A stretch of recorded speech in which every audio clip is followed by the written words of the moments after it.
Honorable Minister of Foreign Affairs, dear Rector, dear colleagues, ladies and gentlemen, both physically attending and online. I would like to welcome you to the conference titled The Black Sea and Eastern Mediterranean Transition, Energy, Geopolitics, Security and Development in a Changing World Order. First of all, on behalf of the organizing committee, which is composed of the Laboratory for Black Sea and Mediterranean Studies of the Faculty of Economics and Political Sciences of Aristotle University of Thessaloniki and the School of Law of the University of Nicosia, express once more our condolences for the loss of the Minister of Labor, Mrs. Zeta Emilianidou. It's a day of mourning today, not only for the government of the Republic of Cyprus, which she served for several years, but also for the family of the University of Nicosia, because the minister was the mother of the Dean of the School of Law, one of the organizers of this event, Professor Achilles Emilianidis. It's a great loss and great sorrow that her death brought to us. Our conference today is the launching event of the Black Sea and Eastern Mediterranean Review. I will have the opportunity to talk a little bit more about this new initiative that we have taken along with the Aristotle University of Thessaloniki later. Even though this conference was supposed from the outset to be a launching event, at the same time we wanted to contribute to the academic discussion on an issue that we considered as paramount. In the meantime, though, we were caught up by facts, because our decision for the title of the conference was made back in December 2021.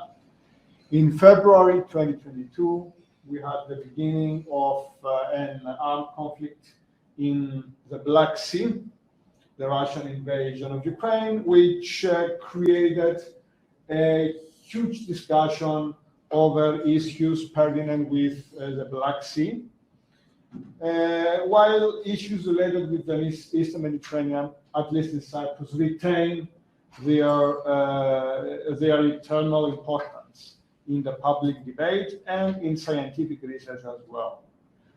It is the first conference of this kind organized by the School of Law after the long pandemic period.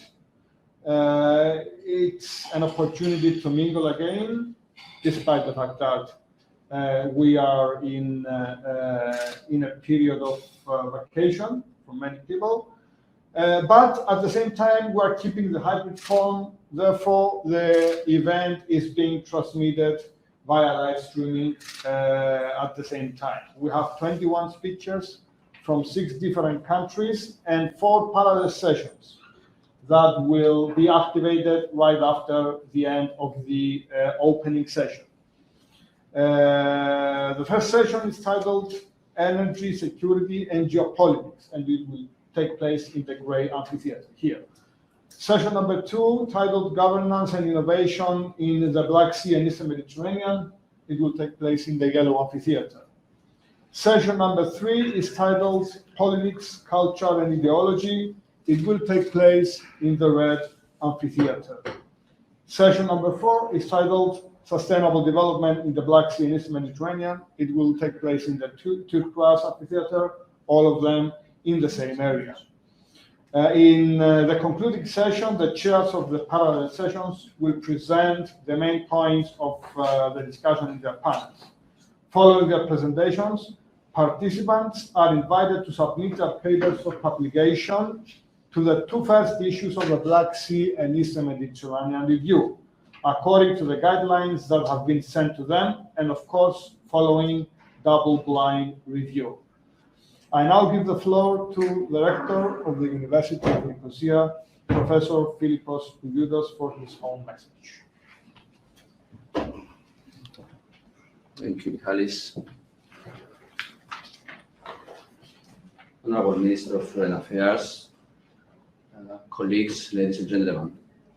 It is with great pleasure that I address the Black Sea and Eastern Mediterranean Academic Network Annual Conference and the launch of the Black Sea and Eastern Mediterranean Review Journal, co-founded by the School of Law of the University of Nicosia and the Laboratory for Black Sea and Mediterranean Studies of the Faculty of Political and Economic Sciences of the Aristotle University of Thessaloniki. The Black Sea and Eastern Mediterranean region has occupied researchers due to its rich cultural and historical background. It has served as a theater of its people's history and a platform for their common future, where multiple interactions have been taking place at many levels. It has been both a region of creativity, as the rise of great cultures and religious manifests, but also a volatile region with an unfortunate record of conflict, destruction, and bloodshed. In Cyprus, a divided country that faces the consequences of the war in 1974, this volatility is unfortunately part of our people's lives. The economic, political, and social issues surrounding Cyprus, the Eastern Mediterranean, and the broader region, as well as the EU and the international arena, are in a state of constant instability. Furthermore, the war in Ukraine and its global repercussions signify a new period of uncertainty for global affairs. This underlines the need for deeper understanding of the roots, the inherent characteristics, and the consequences of conflicts in our region, and most importantly, for ways to overcome them in favor of peace, stability, and growth. The new open access peer-reviewed electronic journal focusing on the Black Sea and Eastern Mediterranean aims to promote research in several fields pertinent to the region, including international relations, politics, education, and sustainable development. I take this opportunity to welcome our colleagues from Thessaloniki. Cooperation between the University of Nicosia and the Aristotle University of Thessaloniki is a deep and multifaceted one, and has been significantly enhanced by our joint participation in SEMAN. We offer with the University of Thessaloniki, the Aristotle University of Thessaloniki, since 2016, and joint master program with the Department of Law. So this has already enhanced our collaboration. The creation of this journal manifests the benefits that international networking can bring about through the establishment and consolidation of ties among institutions, and particularly among people with common interests and ideas. As we all know, peer-reviewed journals constitute a valuable part of a system that aims to enhance and promote research, not only for the sake of academia per se, but foremost for the benefit of societies, especially in this particular area. In this vein, the Black Sea and Eastern Mediterranean Review Journal is well placed to help both young and experienced researchers develop, publish, and diffuse their work, and at the same time bring research outcomes closer to people and societies, in line with open science and citizen science ventures. Over the years, the University of Nicosia has developed a niche on Eastern Mediterranean studies.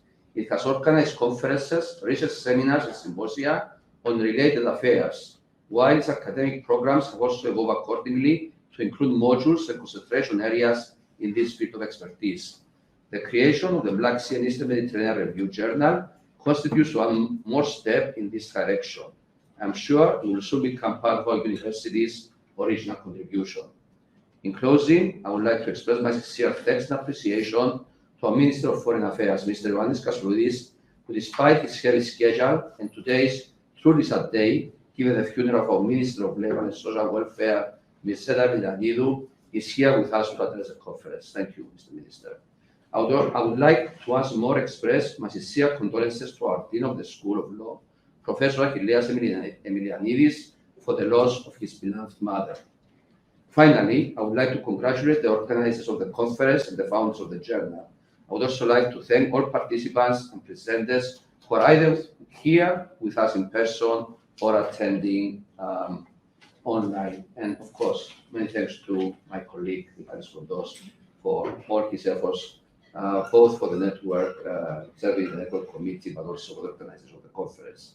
So in concluding, I'm looking forward to attending some of the presentations and studying the final conclusions of the conference. Enjoy the conference, enjoy Cyprus for those of you who have traveled from abroad, and looking forward to seeing you during the conference. Thank you very much.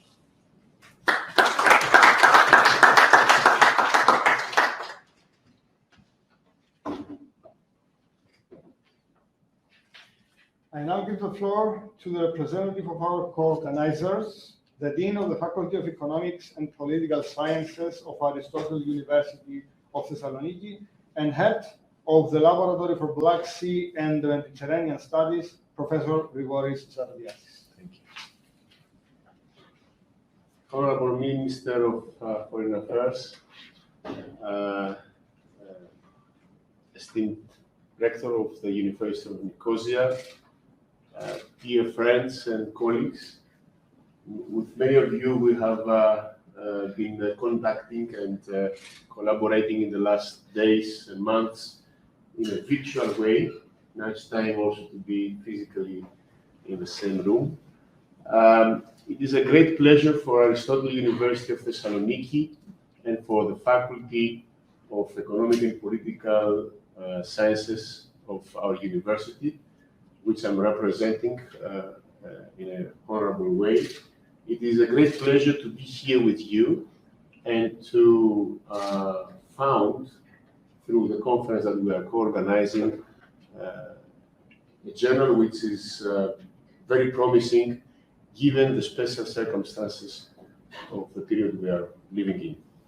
And I'm sure that the journal that we are starting with today is going to be an academic breakthrough, but at the same time, as we heard already, it is going to be an instrument in the hands of the democratic and progressive governance of our countries, of all countries of the Eastern Mediterranean and the Black Sea, towards the support, the serving of sustainable development in peace, humanitarian values, and continuous collaboration. This is also the idea of the Black Sea and Eastern Mediterranean Academic Network, the pre-existing structure of academic collaboration that we founded, if I'm not mistaken, 4 years ago, exactly 4 years ago, in Thessaloniki, based upon an initiative from your university, other universities of Cyprus, Open University of Cyprus and European University of Cyprus, as well as many other universities, 50 universities from all the countries of the Eastern Mediterranean, starting from Egypt till all the shores of the Black Sea. An initiative which at that time, when we started with, we anticipated that the region, as we heard already, is full of links, full of deeper, lasting, deeper existing links of collaborations, but also of critical coexistence and critical affairs. A region full of different prospects for progressive evolution, but at the same time full of really very difficult situations as well. And in such a region, with such dynamic prospects for development, but at the same time with so many risks, it is very important for the academic community to contribute through the scientific work, but even more through the possibility it has to sustain a continuous venue of discussion, even in difficult periods like that. And I would like also, in that sense, to inform you, allow me to say with pleasure, that in the General Assembly we had in the morning of the Black Sea and Eastern Mediterranean Academic Network, there was a difficult discussion, mainly initiated as it is logical, by our colleagues from Ukraine asking for the not to allow the participation of our Russian colleagues. And we were able to counteract in this discussion in a way that at the end showed that we are able to recognize and to express our respect and our support for the people of Ukraine, but at the same time to be able to sustain this discussion platform with all academics and all colleagues from all different countries. In that sense, I'm really very happy and very proud to be one of the many other initiators of this initiative. And I would like also to say at the end that as a university, as a faculty, but also as academicians, we are really evaluating highly the significance of this initiative that we're starting with. Thank you very much for your presence and your support. Thank you.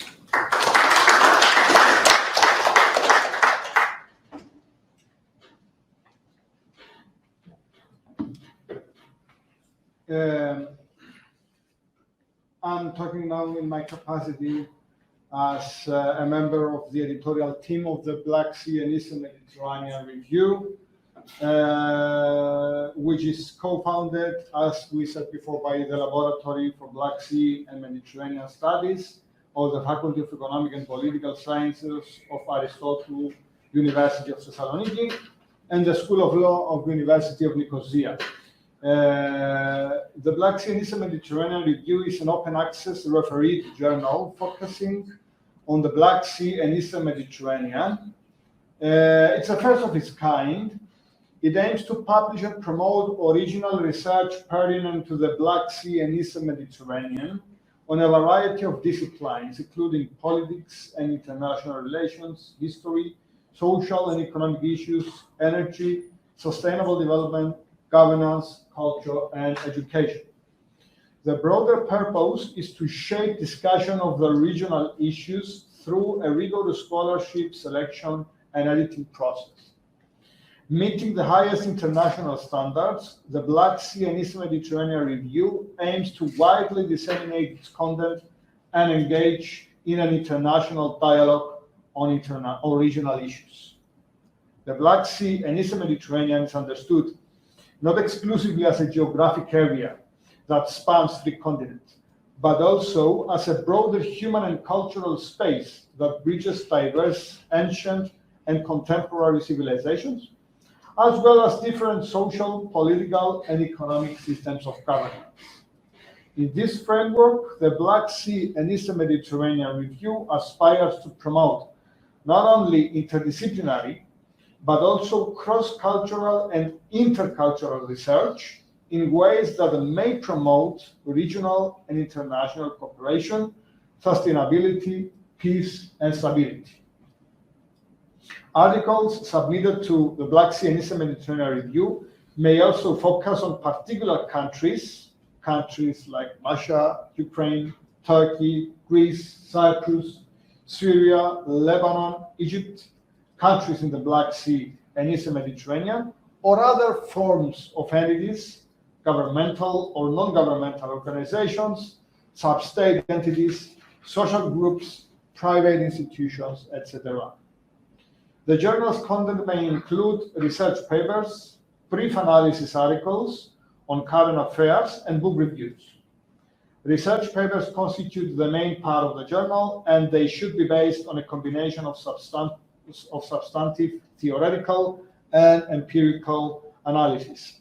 For research papers, the journal issues open calls regularly twice a year, either general or themed ones.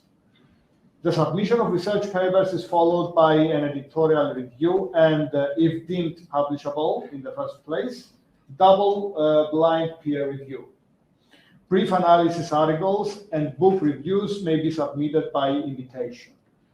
At this point, I would like to thank the rest of the members of the editorial committee of the Black Sea and Eastern Mediterranean Review, namely Dr. Aris Stylianou, Dr. Sofia Kaitatzi-Whitlock, Dr. Yanos Katsuridis, Dr. Themis Dimas, and Dr. Andreas Karios for their commitment and hard work. It is important to note that the Black Sea and Eastern Mediterranean Review is the fruit, as said before, of cooperation between the two founding institutions in the framework of the Black Sea and Eastern Mediterranean Network. Both universities are founding members and partners in the Coordination Committee of BZEMA. The conference was planned the same day as the fourth General Assembly of BZEMA, which was hosted this year in Cyprus, in the European University of Cyprus, which is also a founding member of the network. As member of the and representative of the University of Nicosia in the coordinating committee of BZEMA, I would like once more to thank my colleagues from Aristotle University of Thessaloniki, particularly Professor Grigoris Zarodiadis, for his hard work all these years for BZEMA's existence. Special thanks also to Dr. Pieris Fouridis, Dean of the School of Business Administration of the European University of excellent cooperation that we had for the co-organization of BZEMA General Assembly. Last but not least, I would like to express my gratitude to my own institution and particularly Rector Philippos Boulioutas, whose vision and belief in internationalization and networking has been paramount for the project of BZEMA.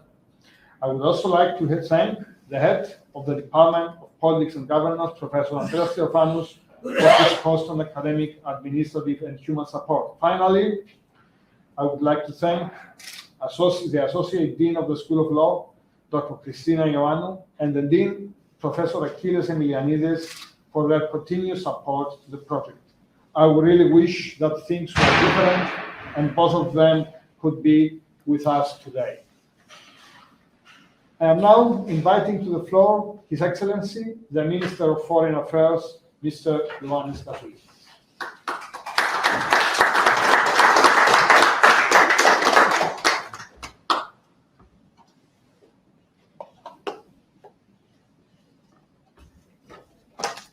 Dear Mr. Rector, dear Mr. Dean of the Faculty of Political and Economic Science of the Aristotle University of Thessaloniki, dear esteemed members of the academic community, distinguished guests, and dear friends, it is a great pleasure to be addressing today the International Conference on the Black Sea and the Eastern Mediterranean, two regions of major geostrategic importance for world and peace and stability, particularly in view of the recent developments in Ukraine, which mark a transition to a new era.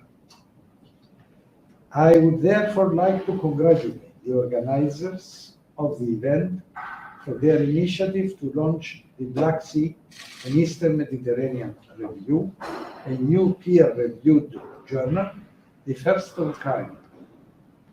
I am certain that the journal will promote fruitful interdisciplinary and cross-cultural research and dialogue on an array of issues and will contribute to developing a better understanding of our world, as well as discovering sustainable solutions to common challenges. As I said before, today's conference is focusing on two extremely significant regions. Let me elaborate on this. Why is the Black Sea of paramount importance? As always, the answer is geography. The Black Sea connects Europe with Asia and plays a pivotal role on world trade. On its waves, millions of tons of merchandise are shipped to the Mediterranean and from there to anywhere in the world. Likewise, it is crucial to energy security. Pipelines under its waters pump Russian gas to Turkey and southeastern Europe via Turk Stream. In addition, the Baku-Tbilisi-Ceyhan pipeline passes through 3 countries of the region. Thus, the wider Black Sea region has become a new strategic frontier for Europe, Russia, and the United States. As far as the Eastern Mediterranean is concerned, we also had our share of conflicts. The Eastern Mediterranean is, of course, found at the geostrategic location, being at the crossroads of three continents, which have proved to be both a curse and a blessing. The fact that in 2019 the American Congress passed legislation reshaping US policy on the Eastern Mediterranean is proof of the importance attached to the region on the global stage in recent years. In other words, both regions have always been apples of discord for a reason, or rather for a number of reasons. The dramatic events that are currently taking place in the Black Sea have had devastating consequences and mark a turning point, a transition to a new era. The Russian invasion of Ukraine is an attempt to re-establish Russian hegemony in the Black Sea and stem the tide of US influence on its neighboring countries. For Russia, the Black Sea serves as a gateway to major markets in Southern Europe and secures its access into the Mediterranean. It is rather evident that the war in Ukraine poses new threats and challenges to the global community, from a nightmare scenario of a World War III and a global nuclear holocaust to energy supply shortages or a prolonged food crisis that will add strain on nations already suffering from famines. Before the war, Ukraine was one of the world's top agricultural suppliers and was on track to become the world's third biggest exporter of wheat. Energy security is yet another prominent issue. Under normal market conditions, the European Union imported around 90% of its natural gas consumption, with the Russian Federation supplying about 40% of the EU's total gas consumption. There is no doubt that the EU is largely dependent on Russian energy. The fact that it is relying on an external supplier was clear national security and energy implications for member states. The outbreak of the war triggered spikes of global energy prices. Ensuring alternative affordable energy supplies and a reasonable blend of sources is urgently required. This said, it is worth analyzing a key actor role in our neighborhood, and that is, of course, Turkey. You see at the map, Turkey is included in the Black Sea and in the Mediterranean. Turkey has been a destabilizing actor, a disruptive force whose revisionist and aggressive acts, not only against its neighbors, but also in the broader region, in blatant violation of international law, gives rise to new tensions and hinders cooperation for the mutual benefit of everyone. Despite Turkey's continued provocations, our side remains focused on creating conducive conditions for the resumption of negotiations as soon as possible. To this end, I have put forward a proposal consisting of win-win confidence-building measures to end the ongoing impasse and after a long period pave the way for peace talks to resume. Not surprising, Ankara's authoritarianism is also expressed in internal affairs with an alarming backsliding of the respect of human rights, democracy, and freedom of press, among other, during recent years. The Russian invasion of Ukraine has offered a new opportunity to Turkey to become a key regional player. The Montreux Convention gave Turkey control over access to the Black Sea. Days after the invasion, on February 28, Ankara closed the straits to all warships. Commercial ships loading with looted Ukrainian wheat traveled through the straits, allowing Russia to sell the cargo to non-EU countries.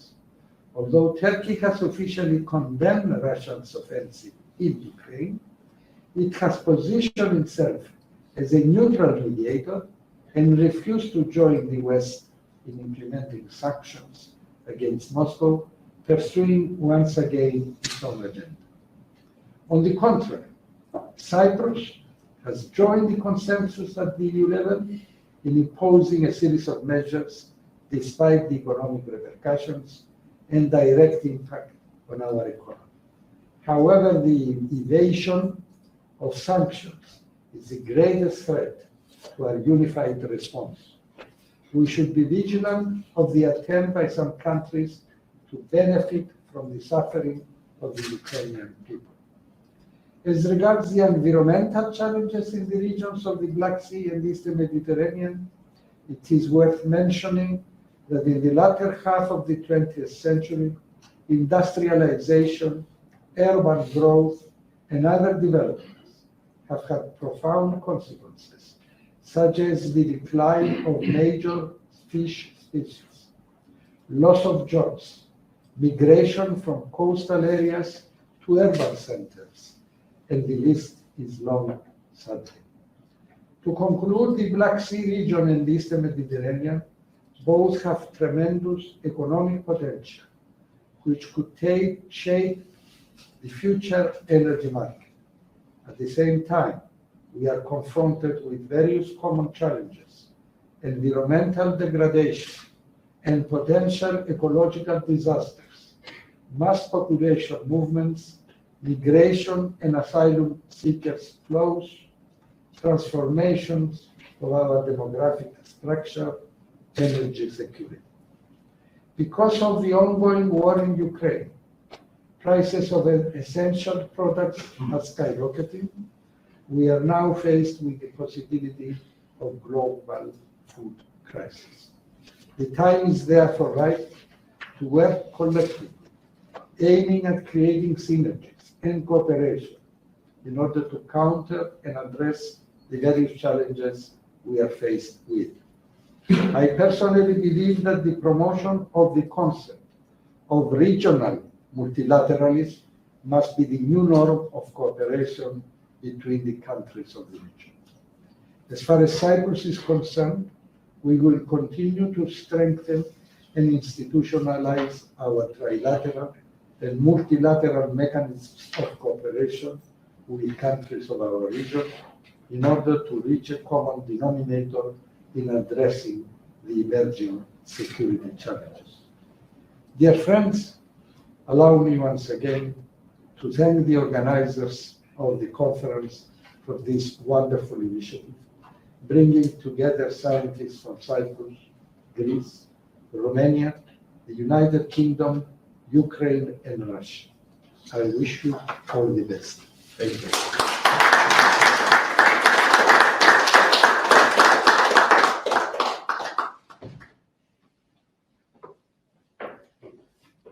Thank you very much, Honorable Minister. Let me express once again our gratitude for your presence here, for your support. And that was the end of the opening session of our event. Keep tuned because what follows is the main part of the conference. But for the time being, and until 5 o'clock, please join us for a coffee and for some finger food outside. Thank you very much.